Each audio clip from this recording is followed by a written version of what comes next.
Hello everybody, Happy New Year. Let's hope it's a big improvement on last year, because frankly it needs to be. It's January 2024 and my subject today is about orbs. I have orbs in my house and I got a camera so that I could see what they looked like, what they were doing, how they behaved.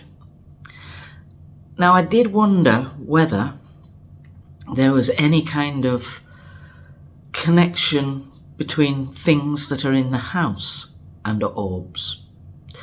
And I'll give you an example. I have pictures on my wall of my parents.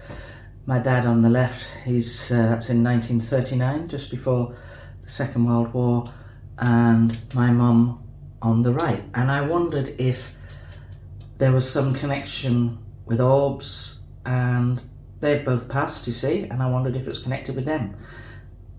And that seems to be a no. I also collect faces like these. This is a Thai Cambodian face. It's just a wooden elephant head, but I have another Thai Cambodian face there, and I wondered if it was connected to that. I also have an Indonesian mask from Indonesia. Thought maybe it was connected with that. No, there's no connection. I also have this chap.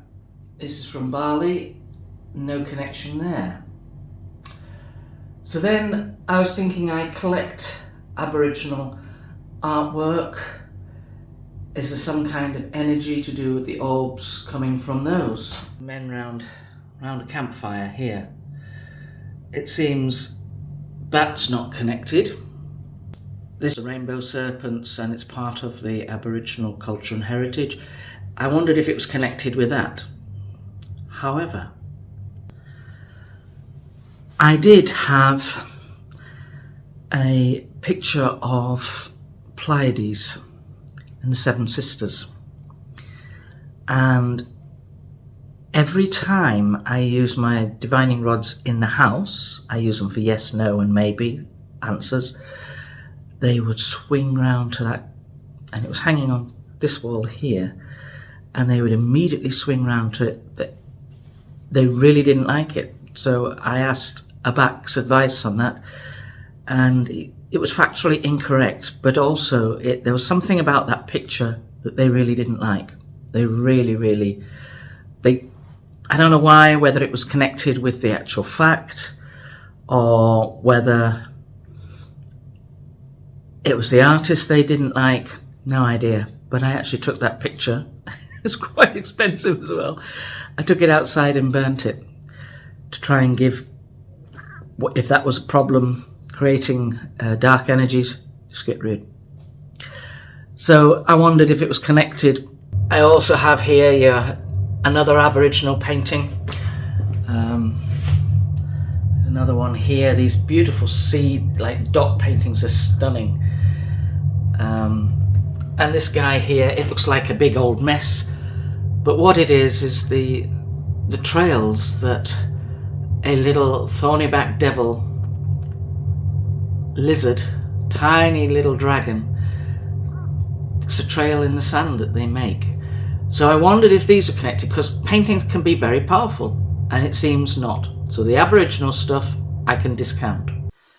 So I do have other artwork which may be of significance, and you have to take this into account, because you're trying to see where the energy comes from or where it's attracted from.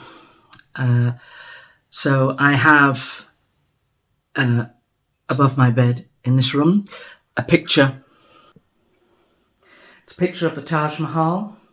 Now I can't quite discount this as being an energy source. I can't see orbs coming in and out of it, but they do fly in front of it. Whether that's a connection or not, I don't know. Now I do also have this picture. It's an Australian advertising picture for Victoria, and I wondered if that had some connection. Now, I have seen orbs coming in and out of that and hovering in front of it. It may not. This particular picture, it's a Rothko. It's just like a window into a world type of thing. They don't come in and out of this, but they do come in and out of the wall surrounding. And hopefully I can show you some of that in the orbs. So I'm going to set the camera up. It is nearly 10 to 11 in the morning, so although I've got the blinds closed and the curtains closed, there will be some sort of daylight gets into here. Hopefully the infrared camera will pick up these orbs.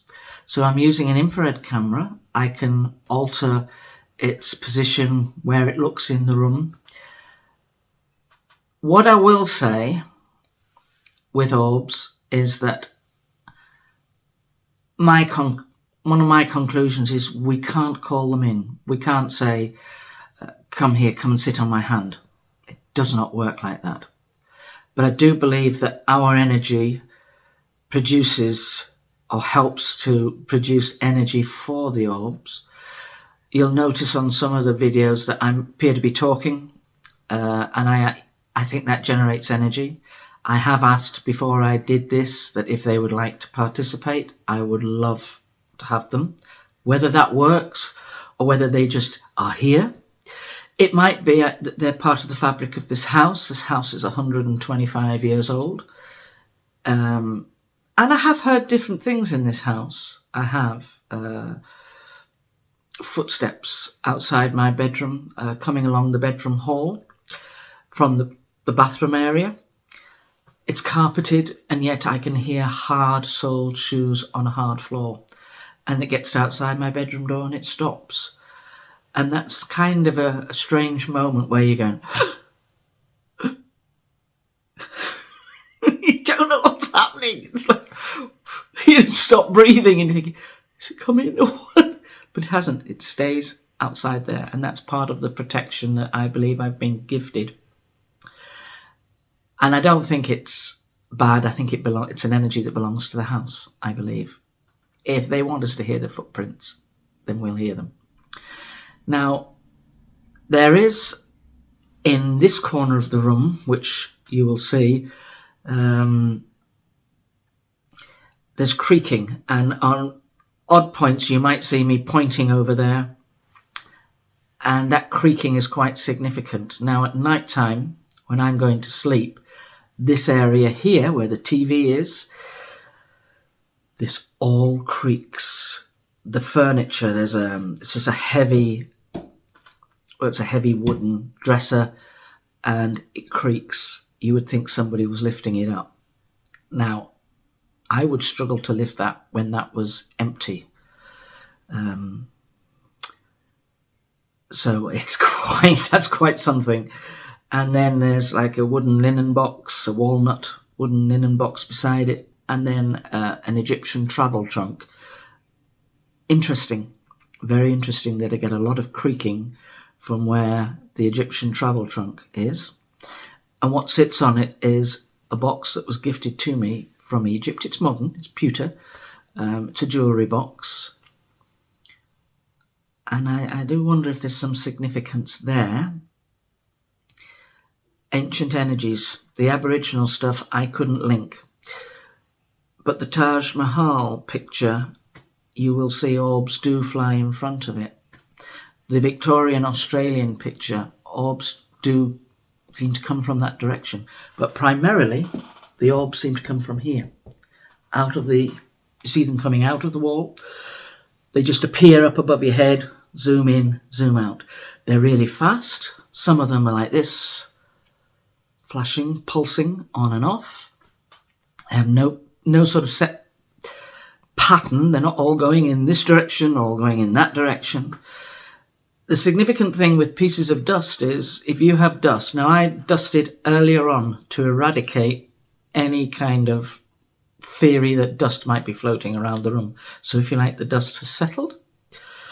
Dust behaves in a completely different way, and it's just a speck. It's got no shape, no form, no pulse, no discernible shape. But the orbs are spherical. very, very spherical, very bright on one side, darkish on the other, because there's a light form pulsing. There's a light form in them and the way they travel. And you'll see how fast they move. So I'm going to set the camera up again. I have recorded over different days for you over the month of December. Maybe it's better for me to do it late in the evening. I tend to do it early in the morning. But I'll see. I'll set it up, and for now, and you watch. There won't be an orb in sight now. I've said that. That'll be just my luck. So I will set the camera up, and I have a stool which I'm sitting on, and you'll see cables. Now this operates by Wi-Fi, connects to your Wi-Fi, which is why I can look at it in real time on the phone, on this phone, and see what images, because I can't see the orbs, these orbs, with my eye, but the infrared camera picks them up, and that's quite remarkable. There are other things that I see with my eye, but I'll explain that at the end. So here we go. That's the camera.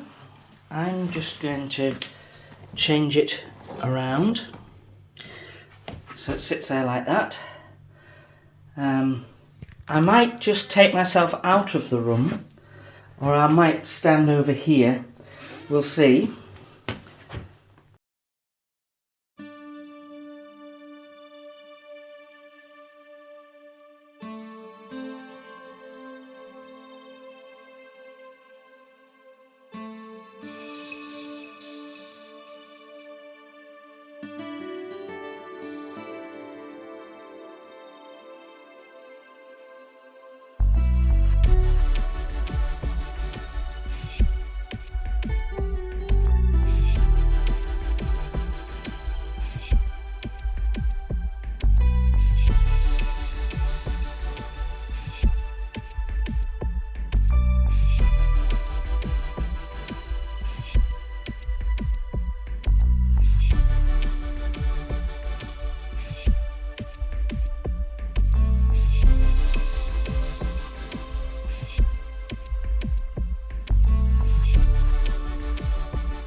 So one of the things I'm thinking about when I look at these orbs is they move with purpose. They're either flashing fast or like this.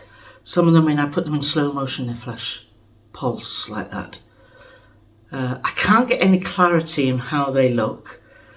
It's very difficult to do that. Probably need a different type of camera. I did wonder if I asked a question. This is one of the questions that I asked was,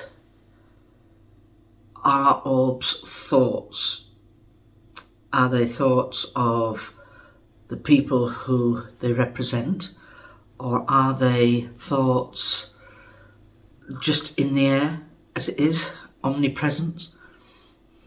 It's a difficult one to ask that really, but they multiplied very, very quickly when I said that. And that felt like that was a response, like that could be a yes. So I then thought, if I was to send out peaceful thoughts, thoughts of peace, say, particularly to the Middle East, because these guys can't sit around a table and talk to each other, and they need to do this. And I'm asking that both of them need to sit and talk. And I was trying to see if I could send out thoughts. Well, I got a lot of response, multiplying of the energies then, of the orbs then, when I'd asked that question. So there's something about thought and orbs, and I haven't got a definitive answer. Can't say this is what an orb does. This is exactly what an orb is. I just can't get a definitive answer on that. It is energy and it moves with purpose. They do seem to have a weird shape in that it's a sphere, but also with a square within a sphere, both a sphere and a square at the same time, or a cube, should I say. And I did pick that up on one of the images. Very difficult to see, very difficult to actually isolate that. I think that there's no definitive answer. We're just going to have to go with whatever we see really, and accept that's the status quo. That's what it is. If you have any ideas on this, put your comments below. I'll be really interested to see this. If you have orbs or you've caught orbs, let's see them. If you want to share them, let's see what you get. I think that the orbs that people find in the forest are a completely different thing to the orbs in your house. I think the orbs in your house are generally friendly in nature. I'm not entirely sure that the orbs in the forest are. I think you're dealing with all sorts of energies. And people like the Grimm's fairy tales, they were written for a reason. You know, the forest may be yours in the daytime, but it's certainly not yours at night time. That's why I never go there in the dark, because I'm a scaredy pants. So anyways, I hope you enjoyed seeing those. I hope it's been of interest. You probably won't see so much on your phone as you would on a bigger screen, but I hope you have a lovely day. Happy New Year to you. It's 2024, and I'm opening the doors wide to 2024 because I booted 2023 down the road and I wasn't impressed. So let's have a good one, folks, and I'll catch up with you next time. Okay, bye.